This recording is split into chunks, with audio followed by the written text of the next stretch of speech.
সুসন্তান অর্থাৎ হচ্ছে সুবিবাহ না হলে কিন্তু সুসন্তান হয় না, এটা কিন্তু সোজা কথা।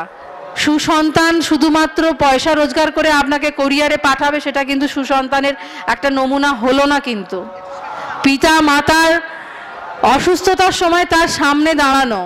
আমি আমার পূর্বপুরুষের শ্রেষ্ঠতম উপহার হচ্ছে কৃষ্ণা সাহু। কেন, আমার পূর্বপুরুষ যা অর্জন করেছে তার রক্তের মধ্যে, তার শ্রেষ্ঠতম উদাহরণ হচ্ছে আমি। আমার শ্রেষ্ঠতম উদাহরণ হবে আমার সন্তান, তার সন্তান হবে তার শ্রেষ্ঠতম উদাহরণ। এবার সেখানে যদি আমি ভেজাল দিয়ে দিই তাহলে কিন্তু আমার পূর্বপুরুষের যে সাধনা সেটা ব্যাঘাত ঘটে।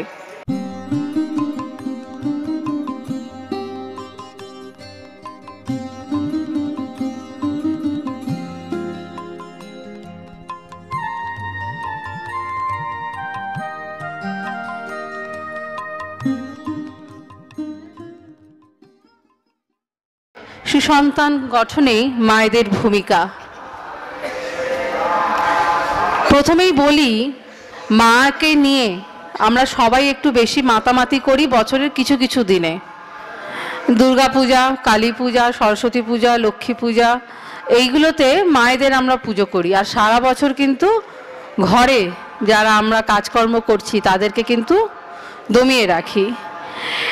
এই যে একটা সাধারণ এত সুন্দর একটা পরিবেশ, এখানে আপনারা নিজেদের আশেপাশে একটু চেয়ে দেখবেন, হয়তো আমরা আনন্দবাজারে যেতে দেরি করছি, পাবো না, লাইন দিতে হবে, না হলে কেউ হয়তো খুব আগ্রহের সাথে বসে আছি যে না, দু চারটে কথা শুনি, একটু সময় কাটাই, কেন সবটা তো হয়। ঠাকুর, শ্রী ঠাকুর বলেন, একটা চাইতে গিয়ে 10টা চেয়ে বসো না, একটারই যাতে চরম হয় তার চেষ্টা করো। আমরা কিন্তু সবাই মা মা করতে থাকি। সৎসঙ্গে দেখবেন প্রত্যেকটা দাদা কিন্তু মাদের করতে হবে, মাদের এই হতে, মাদের ওই হতে হবে, সেই হতে হবে, কিন্তু মাদের কাজে কর্মে কোনোটাতেই দেখবেন না। আর একটা জিনিস লক্ষ্য রাখবেন, এইখানে যখন প্রসাদ দেওয়া হয় বা কোনো কিছু নিবেদন করা হয়, দেখবেন মায়েদেরই লম্বা লাইন, দাদাদের কোনো লাইন নেই, একদম ছোট। আবার দেখবেন খাবারের দিকে দাদাদেরই ভিড়, মায়েদের কিন্তু ভিড় নেই। সমাজটা কেন বলেন হয়েছে, কেমন আমরা তৈরি করেছি, দাদাদের কাছে অর্থ, অতএব তারা যখন কিছু চপ সিঙ্গারা যাই কিনতে যাক, তারা সেটা নিজেদের বোধে খরচ করবে। আর পূজার্চনা ব্যাপারটা, আধ্যাত্মিক জগৎটা শুধু হচ্ছে যার ছেলে বা মেয়ে আছে সংসারে, দেখবেন মেয়েদের ওই 4টে দিন কিন্তু ছেলেকে বলে না বাবা তুই একটু ধূপ জেলে দিয়ে প্রদীপ দেখা, কিছু বলে না, মেয়েকেই বলে তুই যা, তুই কর। শেখাতে হবে, ছেলেকেও শেখাতে হবে। কেন, সুসন্তান কিন্তু শুধু কন্যা সন্তান নয়, সুসন্তান মানে পুত্র সন্তানও বটে। ভবিষ্যতে এই যে সমগ্র সংসারে শুধু মেয়েরা তো থাকে না, দাদারাও থাকে। আমার স্বামী ভবিষ্যতে কে হবে, একজন দাদা হবে। আমার পুত্র সন্তানের যে স্বামী হবে সেও একজন পুরুষ হবে।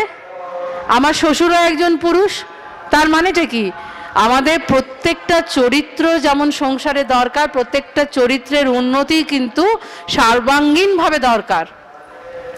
একটা সংসারে যখন আমরা খুব সহজে বলে দিই, দেখবেন কিছু কিছু কোথাও কিছু হলে কিন্তু আমরা সহজেই মাকেই দোষ দিই। আর এটা কিন্তু লক্ষ্য করবেন, শুধু দাদারা বলে না, আপনার শাশুড়িও বলবেন তোর জন্যই এটা হয়েছে, তোর জন্যই ওটা হয়েছে, তোর জন্যই সেটা হয়েছে। এইগুলোকে আমাদেরকে পরিবর্তন করতে হবে। কেন করতে হবে, আমরা নিজেদেরকে ভালো রাখতে গেলে আমাদের তৈরি হতে হবে। কেন, বৃদ্ধাশ্রমে আমরা যাব না, ছেলে মেয়ে তো মানুষ হয়ে যাবে, বিদেশে চলে যাবে, আমরা বৃদ্ধাশ্রমে যাব না, আমরা একাকী জীবনযাপন করব না। সুসন্তান শুধুমাত্র পয়সা রোজগার করে আপনাকে কোরিয়ারে পাঠাবে, সেটা কিন্তু সুসন্তানের একটা নমুনা হলো না। কিন্তু পিতা মাতার অসুস্থতার সময় তার সামনে দাঁড়ানো। আজকাল আপনারা লক্ষ্য করবেন, পিতা মাতা কারোর দেহ রাখলে মর্গে না 2-4 দিন রাখা হয়। ছেলেমেয়েরা বাইরে থাকে, তারা কবে আসবে তারপরে তার কার্যাদি হবে। ভাবতে পারছেন আমরা কোথায় এসেছি? মরণকালেও আমাদের শান্তি নেই, আমাদের ওয়েটিং লিস্টে নাম আছে। কখন তারা আসবে, তারা মুখাগ্নি করবে, তারা আমাদের দেবে, ততদিন আমাদের ঠান্ডা ঘরে বন্দী হয়ে থাকতে হবে। আমাদের কি জীবনটা সত্যি এতখানি পাওয়ার জন্য কি আমরা জীবনে এতখানি কষ্ট করি? আমরা যখন সন্তান লাভ করি বা বিবাহের পরে, সুসন্তান অর্থাৎ হচ্ছে সুবিবাহ না হলে কিন্তু সুসন্তান হয় না, এটা কিন্তু সোজা কথা।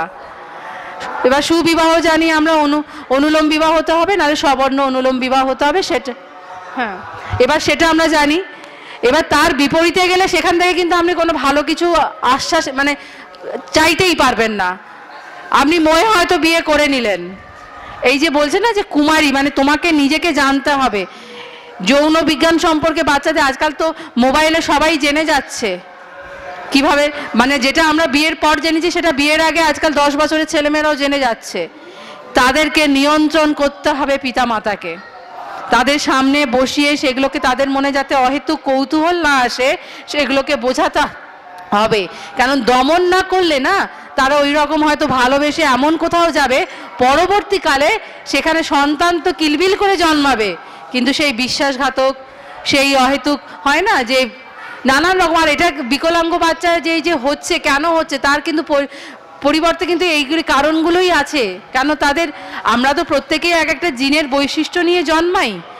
আমি আমার পূর্বপুরুষের শ্রেষ্ঠতম উপহার হচ্ছে কৃষ্ণা সাহু। কেন আমার পূর্বপুরুষ যা অর্জন করেছে তার রক্তের মধ্যে, তার শ্রেষ্ঠতম উদাহরণ হচ্ছে আমি। আমার শ্রেষ্ঠতম উদাহরণ হবে আমার সন্তান, তার সন্তান হবে তার শ্রেষ্ঠতম উদাহরণ। এবার সেখানে যদি আমি ভেজাল দিয়ে দিই তাহলে কিন্তু আমার পূর্বপুরুষের যে সাধনা সেটা ব্যাঘাত ঘটে। আগেকার দিনে ঘটকগিরি হতো, তারা সব কুষ্ঠি মিলিয়ে বিবাহাদি করতো। আর এখন তো বাবা স্টার প্লাস জলসাতে সবাই মোটামুটি জানে বিয়ে 2 বার 3 বার 4 বার 5 বার কোনো ব্যাপার নয়, আর যাকে তাকে করা যায়, যখন তখন করা যায়, খুব সহজলভ্য। কেন আজকালকার বাচ্চাদের কিন্তু আমরা উদাহরণ দিতে পারছি না।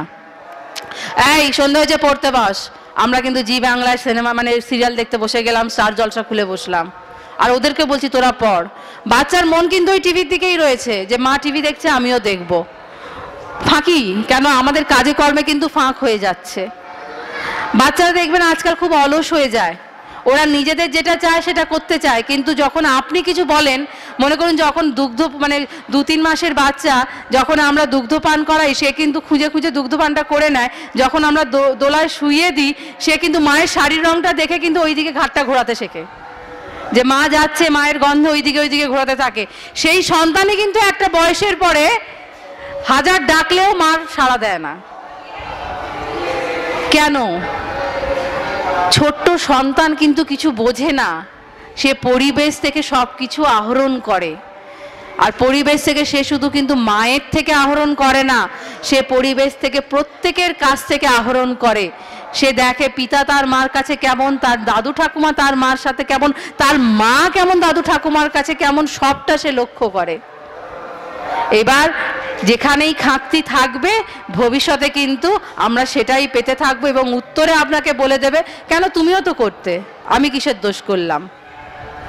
আজকাল বাচ্চা মানুষ করা, আগেকার দিনে তো 7টা 8টা 10টা বাচ্চা হতো, তারা কিন্তু এত ডিভোর্স ছিল না, এত কিছু ছিল না, কিন্তু তারা সবাই শান্তিময় জীবনযাপন করত। আর আমরা 1টা 2টো বাচ্চার মা হয়েও আমরা কিন্তু সুসন্তানের জননী হতে পারছি না। এত খাঁকতিটা কোথায়? ওই কর্মে খাঁকতি, ওই ত্যাগে খাঁকতি। এখন আমরা ত্যাগ করতে পারি না মায়েরা। আগেকার দিনে মায়েরা যে ত্যাগ করে, দেখবেন তো আগেকার দিনে আপনারা যখন বড় হয়েছেন, আপনার মা কখনো আপনার কানে বলেছে তোর বাবা এটা করেনি, তোর বাবা এটা আমাকে দেয়নি, তোর বাবা আমার জীবনটা শেষ করে দিল? এগুলো কিন্তু আমি কোনোদিন আমার মা ঠাকুমার মুখে শুনিনি, কিন্তু আমরা বোধহয় রোজ শোনাই, এই তোর বাবা এটা করলো, তোর বাবা এটা করছে না, এই হয়েছে সেই হয়েছে। আমরা কিছু না কিছু কিন্তু তাকে একটা বলতে থাকি যে আমি জীবনে খুশি হইনি, অতএব তোমাকে পড়াশুনো করে একটা চাকরি করতেই হবে। মেয়েকে শেখানো হয় তুই চাকরি করবি, পয়সা রোজগার করবি আর নিজের মতো চলবি। আর ছেলেকে শেখানো হয় তুই পড়াশুনো করবি, চাকরি করবি, তবে তুই ভালো বউ পাবি, মানে ভালো পণ নিয়ে বউকে ঘরে আনবি। তুই যত ভালো চাকরি করবি তুই তত পাওনা নিয়ে ঘরে আসবি। আমাদের বোধে এত মানে মলিনতা, এত নোংরা জমে আছে না, এগুলো আমাদেরকে পরিষ্কার করতে হবে। আমরা যদি নিজেদের বোধ পরিষ্কার না করি, আমরা কিন্তু সন্তানদের কাছ থেকে পাবো না। আমাদের শিখতে হবে। আর ওই যে বলছে না সুসন্তান গঠনে মায়েদের ভূমিকা, আমরা মা হয়েছি কবে? যেদিন আমরা সন্তান জন্ম দিয়েছি, অর্থাৎ সন্তানের যত বছর বয়স আমারও কিন্তু মা হওয়ার বয়স ততদিন। আমি কিন্তু আমার জন্ম থেকে আমি মা নই, আমার ছেলের বয়স যদি 10 হয়, আমার মায়েরও বয়স, আমার মা হবার বয়স 10। অতএব মৃত্যু পর্যন্ত মাকে শিখে যেতে হবে সন্তানকে কিভাবে মানে গঠন করা যায়। কেন আমরা দুজনেই কিন্তু শিখছি। ভুল দোষ হবে, কিন্তু কোনো ভয় পাবেন না, ভয় পাওয়ার জায়গাও নেই, মানে মূর্ছে যাওয়ার জায়গা নেই। মানে হয় না যে নিজের দোষ করেছি বলে এরকম কোনো ভয় পাওয়ার দরকার নেই। মানুষ ঠকে শেখে, কিন্তু ওই হয় না ঠাকুরের দেখবেন যুগপ্রহরী যেটা আমাদের এখান থেকে বেরোয়, সেখানে দেখবেন একটা যষ্টি হাতে আছে না, খুব তুফান একটা সাগর, তার মধ্যে একটা যষ্টি হাতে আছে। এটাই হচ্ছে মায়ের ক্ষমতা, ঠাকুরের ক্ষমতা। আমাদের কিন্তু সংসারে সেই যষ্টি হয়ে থাকতে হবে। যতই ঝড় ঝঞ্ঝা আসুক না কেন, আমরা আমাদের সন্তানকে সেইভাবে লালিত পালিত করব, সেইভাবে আগলে রাখবো। ছেলের পুলেরা না একটু ভয় পায়, যদি বিপথে চলে যায়, যদি বোঝে বাচ্চারা যে আমি ভুল করেছি, তারা কিন্তু মা বাবার কাছে আসতে ভয় পায়। কেন জানে যে মা বাবাকে বলতে গেলে তো 2 চাপ্পড় আগে মারে দেবে, আগে বকে দেবে, মানে বাজে বাজে কথা শোনাবে। সেই ভয়ে কিন্তু তারা অন্য কাউকে বলে, কিন্তু অকপটে বলে, কিন্তু মা বাবার কাছে বলতে পারে না। সেই দেওয়ালটা কিন্তু আমাদের ভাঙতে হবে। আগেকার দিনে মা বাবা শাসন করলে তারা ঠাকুমা দিদার কাছে গিয়ে আদর পেত। এখন আপনার বাচ্চা আদর পায় না তো। আমি যদি বকি সে কি করবে? সে তো গুমড়ে গুমড়ে তার মনে ক্ষোভ জন্মাবে, আর সেই ক্ষোভ নিয়ে তো আমার ভালো কিছু নিতে পারবে না বাচ্চারা। সেই জন্য এখনকার সময় বাচ্চা মানুষ করা অনেক বেশি চ্যালেঞ্জিং, অনেক বেশি কঠিন।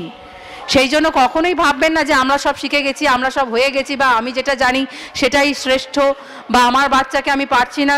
ছেড়ে দেওয়ার হাল এখানে নেই, মানে হাল ধরে রাখতেই হবে, কেন এটা আমাদের দায়িত্ব কর্তব্যের মধ্যেই পড়ে। আর এই হাল ধরে রাখার জন্য একটাই ব্যাপার, কেন আমার মধ্যে তো খাঁকতি আছে, ওই নাম। দীক্ষার সময় যে নামটা পেয়েছি, সেই নামটা যত আমরা করতে থাকবো, আমি আমার মতো করে নিজেকে শোধন করতে পারবো, আর এই শোধনটা আমার বাচ্চার মধ্যে দিতে পারবো। তাই নামটা সব সময় করে যেতে হবে। জয় গুরু।